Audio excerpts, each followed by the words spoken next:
Mr. Secretary General, Mr. Under Secretary General, Excellencies, distinguished delegates. Thank you, Secretary General, dear friend, for your invitation to speak at this United Nations high-level conference on counter-terrorism. We meet a pivotal moment, and the COVID-19 pandemic has affected the lives of many, particularly in countries already marked by conflict and instability. The threat landscape is becoming more complex, with long-standing security challenges compounded by new emerging threats. New social and economic grievances provide fertile ground for recruitment by violent extremist groups. Look, for example, at the Sahel. The instability in the Sahel and in parts of East Africa, widespreading in the whole region, for example in Mozambique, ask for a response from the international community in close cooperation with the affected countries and regional efforts and regional actors. Transformative technologies and digital developments help us to counter terrorism more effectively, but they also create new challenges.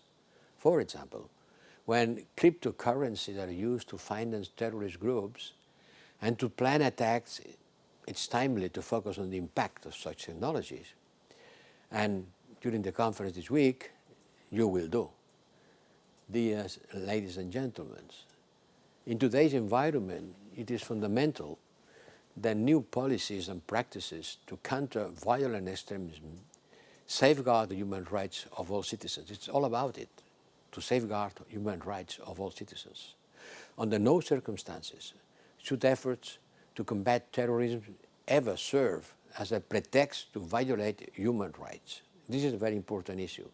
To fight terrorism has to be done with full respect of human rights. If not, we are going to slide down. We are going to lose our legitimacy.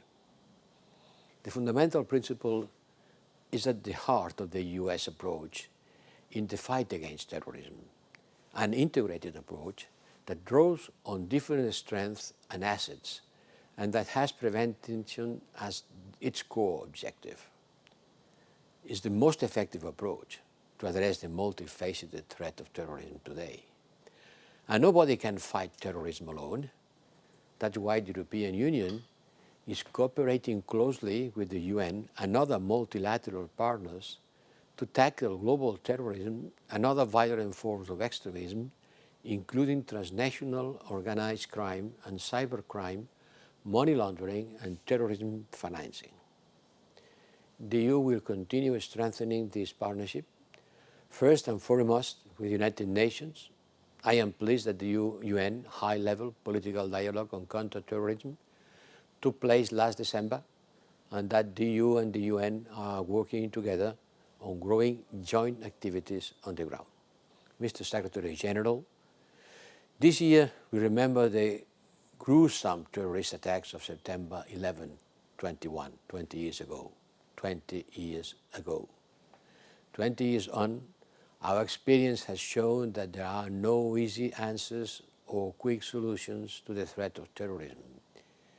We need to continuously examine our actions and approaches and draw the right lessons to strengthen our collective action against terrorism.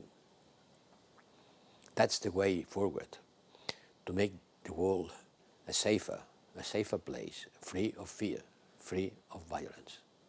And for that, you can always count on the support of the European Union. Many thanks for your attention.